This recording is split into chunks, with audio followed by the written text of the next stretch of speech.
네, 국민의힘 김재원 최고위원과 함께하는 정치 견제학 시간입니다. 어서 오세요. 안녕하세요. 네, 국민의힘, 국민의당 당명도 비슷한데 참 어렵네요.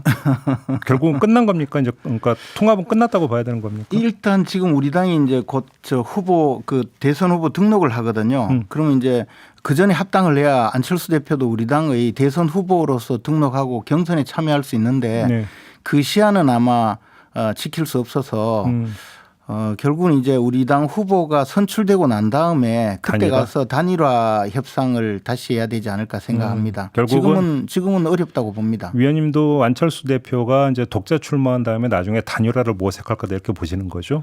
우리 당이 사실은 이제 합당에 상당히 적극적으로 나섰어야 되는데 그 부분에 대해서도 상당한 패착이 있었다고 생각하고 있습니다. 그러면 지금 이 결렬의 책임이 국민의힘에 더 있다 이렇게 말씀하시는 겁니까? 꼭 그런 것은 아니고요. 처음에 서울시장 선거 당시에는 뭐 당연히 합당하는 것으로 저 안철수 대표가 발표를 했고 또 실제로 저희들도 그 이후에 합당에 충분히 이룰 줄 알았었는데 이제 시간이 지나면서 자꾸 이런저런 조건들이 붙었고 특히 실무협상 단계에서는 우리 당의 실무협상 책임자가 나가서 사실상 합당을 하기가 좀 어려울 정도로 그런 여러 가지 조건이 있다. 그렇게 됐었거든요. 그런데 이제 그런 부분은 사실 실무진끼리 합당 협상을 할 때는 좀 세게 조건을 내놓고 마지막 일괄타결하는 절차를 두고 하기 위해서 내놓은 그런 경우도 있거든요. 네. 그래서 이제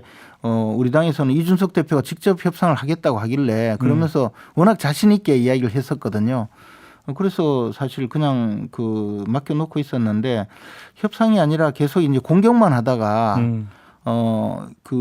최근에 이제 한 일주일 정도 공격을 하고는 저 소강 상태로 가면 저쪽에서 곧바로 이제 협상이 들어올 것이다. 그렇게 저희들한테 또 최고위에서 계속 이야기를 했거든요. 이준석 대표가. 그렇게 해서 저희들은 정말 그걸 믿고 있었는데 공격하고 딱 끊고 일주일이 지나니까 협상 결렬 선언을 해버렸어요. 그러니까 우리가 생각했던 것과는 전혀 반대로 가버렸죠. 이준석 대표의 판단이 좀 잘못이 있었던 것 같아요. 그런데 판단의 잘못입니까? 의지의 부족입니까? 이준석 대표에게? 저희들은 합당할 의지는 있지 않았을까 하고 믿고는 있습니다. 믿고는 있습니까? 예. 그래요? 알겠습니다. 아무튼 이제 이렇게 됐으니까 네. 이제 지나온 과정을 복귀하는 건 그 정도로 하고 이제 앞으로인데요. 네. 이 합당 결렬이 국민의힘이나 국민의힘의 예비 후보들에게 어떤 영향을 미칠 거라고 전망을 하세요? 이제 우리 당과 민주당 계열 그러니까 이른바 보수 진영과 진보 진영이 일합을 제대로 겨뤘던 때가 박근혜 후보와 문재인 후보가 2012년? 대선을 붙었던 2012년인데요. 그때 사실 보수 진영이 최대한 동원하고 힘을 기울이고 표밭인 대구 경북에서는 80% 이상 투표해서 80% 이상 득표를 했던 그 시기에도 3% 겨우 이겼거든요. 그런데 지금 안철수 대표가 갖고 있는 지분은 그보다는 훨씬 높단 말입니다. 네. 그러니까 안철수 대표와는 결국 같이 가야 되고 네. 그러면 이제 점점 이제 가치를 높게 또 우리가 또 안철수 대표를 대우를 해야 되는데 괜히 자꾸 속값 쳐주겠다느니 그런 식으로 비하하면서 협상에 나선 것은 상당한 패착이었다고 생각하고 있습니다. 그럼 앞으로 안철수 대표를 어떻게 대우해 줄 수 있는 거예요? 그는 이제 우리 당의 후보가 대선 후보가 네. 정해지면 대선 후보가 나서야 된다고 생각하고 있습니다. 그런데 이거저거 다 떠나서 단일화가 그렇게 쉽게 됩니까? 특히 대선 후보인데 쉽게 되지 않지만 네. 예를 들어서 어느 누구든 후보가 되면 대선에서 승리할 수 있는 경우에는 오히려 어려운데요.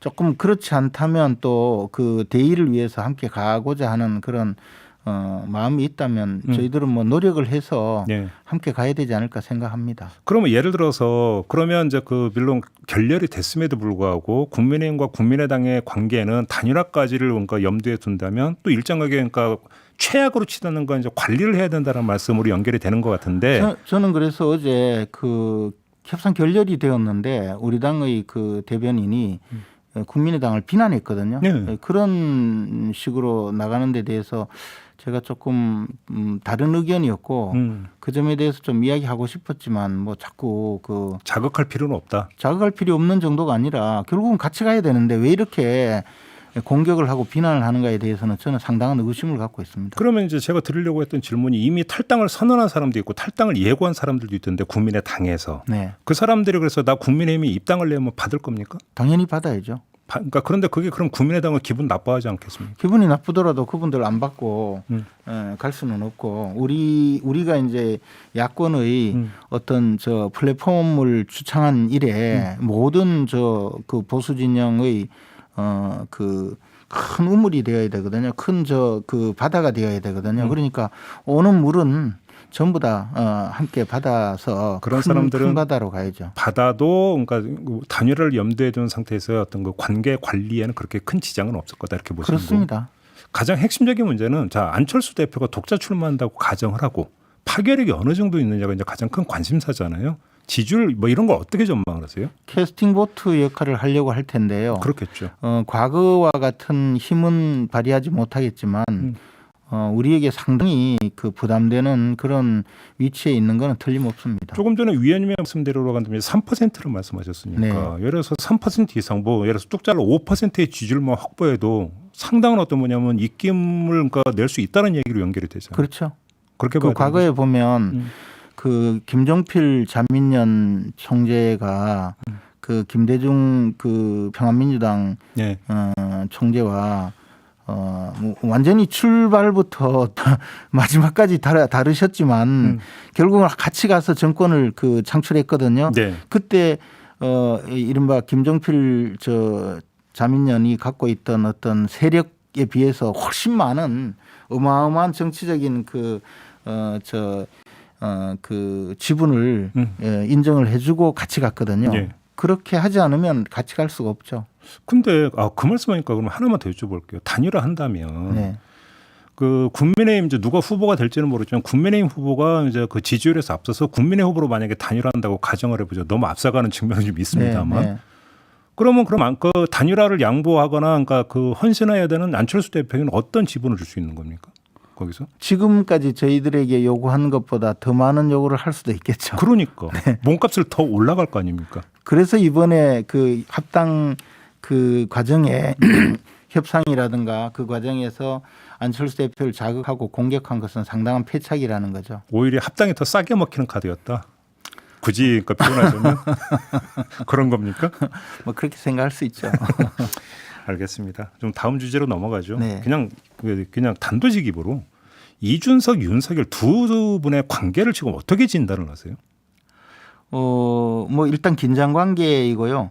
기본적으로 우리가 그 당 지도부, 당 대표와 당 지도부는 우리 대통령 선거를 앞두고 있기 때문에 대선 후보를 잘 그 관리하고 받들어서 이제 공정하게 경선을 거치고 모든 대선 후보들이 경선을 거치면서 당 지도부에 여러 가지 불만이 생길 수 있거든요. 나는 왜 이렇게 대우를 제대로 안 해주느냐라는 불만이 있을 수 있지만 그러나 이것이 공정하기 때문에 어쩔 수 없다는 그 정도에서 최소한의 합의가 이루어져서 공정하게 대선 경선을 관리해서 후보를 선출해서 그 후보를 최대한 그 우리가 돋보이게 만들어서 대선에 승리하는 것 이게 유일한 목표여야 되거든요. 그런데 그런 점에서 첫째 제가 보기에 이제 이준석 대표는 경선의 공정성에 상당한 공정성을 좀 흔드는 그런 언행이 좀 있었고 또 그러면 그렇게 좀 더군다나 지지율 제1위 후보와 굉장한 문제를 일으키는 것을 지켜본 우리 당 지지자들, 저를 포함한 우리 당 지지자들은 과연 이게 그 정권 교체의 의지가 있는가라는 데 대해서 의구심이 생길 정도로 좀 문제가 있었다고 생각을 하죠. 제가 이 질문을 드린 이유가 있는데요. 자, 두 개의 보도가 있습니다. 채널A에서 어떤 보도를 했냐면 이준석 대표가 한 일간지 기자에게 토론회 2번이면 윤석열 낙마시킬 수 있다고 말했다라는 보도가 나왔고요. 채널A에서 중앙일보는 원희룡 전 제주지사가 그 최근에 이준석 대표와 대화한 내용이라면서 윤석열 전 총장은 금방 정리된다고 했다더라. 이런 보도가 나왔습니다. 이렇게 놓고 본다면 일단 지금 이 두 보도를 놓고 보면 이준석 대표는 윤석열은 안 된다 이런 판단을 하고 있다라는 건데 어떻게 해석을 해야 되는 겁니까? 제가 안 그래도 저 뭐 채널 A 보도는 그냥 정체불명의 소문이다. 그렇게 뭐 확인이 안 되고 또 이준석 대표가 그런 저 이야기를 들었다고 지목된 기자가 자기에게 전화를 해서 뭐 그런 적 없다고 확인했다고 하니까 뭐 그러려니 할 수 있는데 네. 원희룡 지사가 이준석 대표와 대화를 했는데 윤석열 총장은 금방 정리된다고 했다라는 신문 보도와 관련해서는 제가 사실은 저 방송국에 오기 전에 원희룡 지사와 통화를 해봤습니다. 오늘 여기 오시기 전에. 예. 그 언론 저도 신문 보도를 봤었거든요. 그래서 확인을 했더니 이건 뭐 틀림없는 사실이다. 확인을 해주셨습니까? 네, 원희룡 지사가 틀림없는 사실이고 뭐 심하게 이야기하자면 이준석 대표는 자동 그 녹음되는 전화기를 사용하니까 뭐 녹음 파일이 있을 것 아니냐라고 이야기할 정도로 그 정도로 확인을 해주더라고요. 근데 사실은 이렇게 되면 네. 이제 이준석 대표가 윤석열 총장은 곧 정리된다, 금방 정리된다. 그리고 또 다른 저 기자가 이야기했다는 토론회 2번이면 뭐 끝장낸다. 그것이 결국은 계속 이리저리 이야기한 것이라는 추정을 가능하게 하거든요. 예. 그래서 당 대표가 계속적으로 이렇게 특정 후보 더군다나 지지율 1위 후보를 공개적으로 공격을 하다 못해 더 나가서 뭐 토론회 2번이면 정리된다든가 또는 다른 경쟁 후보인 원희룡 지사에게 금방 정리될 거다. 뭐 그렇게 이야기하는 것은 이것은 사실은 좀 믿기 어려운 이야기죠. 그리고 사실 저는 옆에서 계속 제가 이제 경준이의 그 어떤 월권 행위 더 나가서 그 대통령 후보들의 경선 과정을 공정성을 침해하는 여러 가지 언동에 대해서 문제 제기를 할 수밖에 없었던 것이 이런 것이 결국에는 그 공정한 경선을 거치지 않게 되면 당내 후보들이 반발할 뿐만 아니라 더 나가서 후보를 선출해도 우리 당의 지지자들이 완벽하게 일치 단결해서 그 선출된 후보를 지지하지 못할 가능성도 있거든요. 심리적 그 경선 불복이 생긴다는 거죠. 그러면 이거저거 떠나서 이준석 대표의 저런 태도가 왜 나오는지 그게 다른 후보, 예를 들어서 유승민 후보 이런 사람이 대선 후보가 돼야 된다고 생각하기 때문이라고 지금 판단을 하십니까? 저는 솔직히 계속 왜 이러는지 모르겠다라고 이야기해 오던 사람이고요. 네. 도대체 이유를 모르겠다. 왜 이러냐라고 해왔었는데요. 네.